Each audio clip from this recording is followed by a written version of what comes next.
Okay, so let's say you want to bring your iPad to the beach this summer.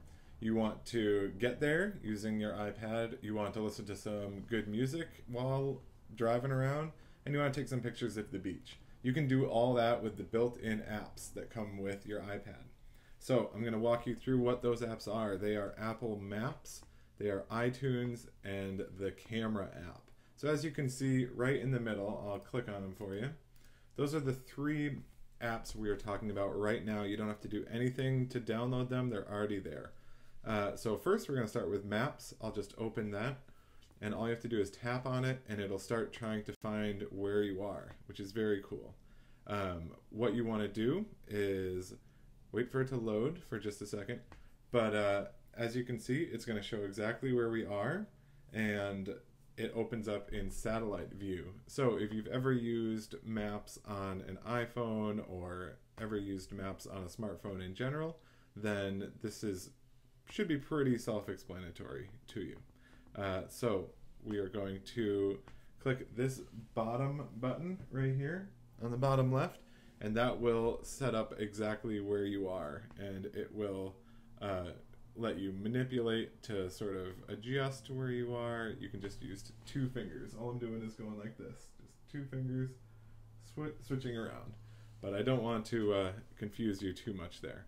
So you can always click to the top right button, the little compass thing that appears if you get out of alignment, and that'll adjust for true north for you. So there, see on the top right here, we'll just tap that and it'll adjust, so everything will look great. So let's say this satellite view that comes with the maps is a little confusing for you. Let's just peel up the page from the bottom right. I'm just dragging my finger along and pulling it over and letting it go, and now you can see instead of hybrid on the bottom, we'll just choose standard, and so that'll reload the map in the very easy to use way right there. So it gets rid of all the trees and all that stuff and makes you look like you're sort of in a cartoon. Kind of reminds me of The Simpsons a little bit. In any case, let's get some driving directions. What do you say? Where do you want to go? We'll just go to this random place, Trinity Circle, which is apparently an hour and 50 minutes. You can choose a different path. You can go there. So let's just say that is the right way. It'll tell us it's about an hour and 53. And we can begin our driving. So as you can see, no matter which way you hold it, it'll adjust. Very handy. And as you make progress, it'll announce it using the voice control Siri. Just a quick note, this is only available online, so you'll have to have the cellular enabled version, not just iPad Wi-Fi. If you have the iPad with cell service, which you pay a monthly fee for, you'll know if you have it. Then this is available to you. But it'll walk you through it, which is very fun.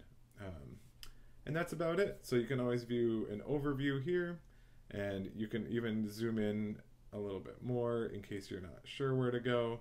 So this is basically a GPS app, but it's a lot more robust because of the giant screen, because then you can tap the bottom 3D button, it'll load things up, it'll also give you the list option on the bottom left. So it's really cool. There's been a lot of blowback for Apple about how the Maps app might not work very well, but I have had no problem with it. I've even used the Google Maps app and had better luck with the Apple version, just so you know. So we'll just hit end on the top left, and we can go out of 3D mode, but we can explore a little more and go look around, and you can tap on things and it'll tell you what's around.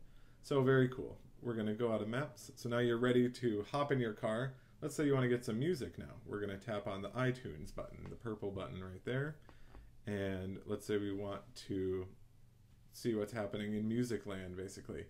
Right now it's pulling from the iTunes store, and it's going to find the latest music that's climbing the charts, pop, rock, rap music, whatever you like. All you have to do is have your account all set up.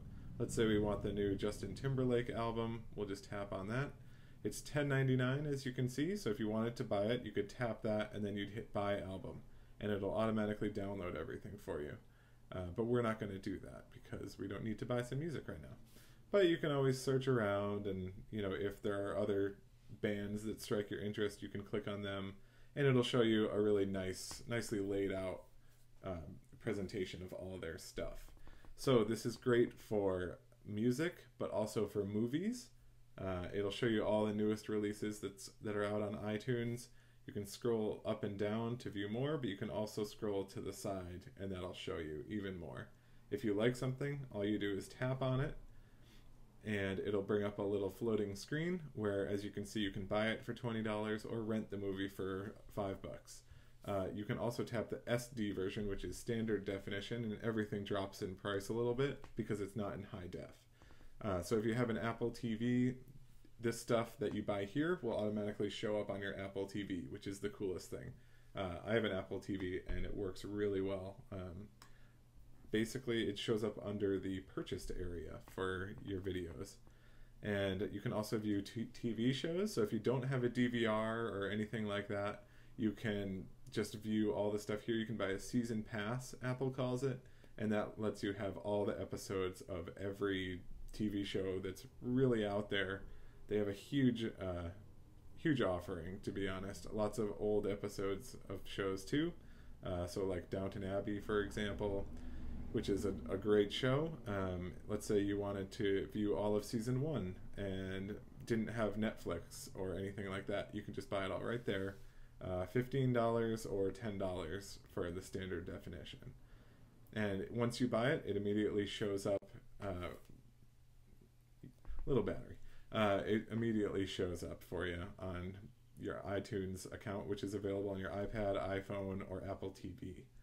You can also get audiobooks, which are, as you would expect, voluminous. There's quite a lot of them. There's basically everything you could ever want in terms of media in the iTunes app. And this is where you really get all of the paid media that you're going to want later.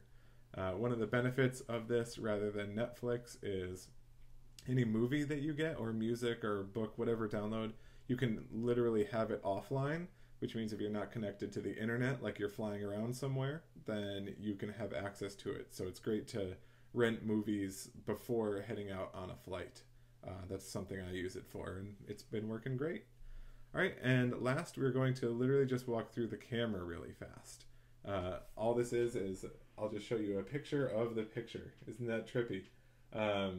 So basically, as you can see, we'll just look over here. So it doesn't have the best view, but basically that's of a chair.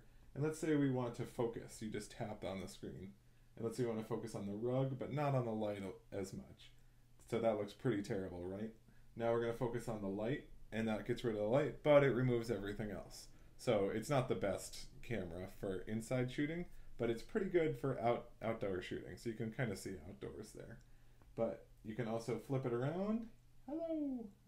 Which is great. And you can also put it onto video using the bottom right. So it may look the same, but let's say we want to start recording a video. We just tap the button, we show it around. Ah! Making the iMac freak out. Alright, so that's recording a video. You hit stop, and it saves it. You tap the button on the bottom left, and it's just saying that we're using AirPlay right now, but we can skip that. Basically, you can then share it however you want. So we'll just X out of that. And that's literally all it is for the camera. It's very straightforward. I could go into a 20-minute lecture about the camera and all that other stuff, but this is meant to be a brief overview for beginners. So I hope you view yourself as more of a beginner, or a more educated beginner, and I hope this has been useful for you. So I'll see you on the next lesson on modernlessons.com.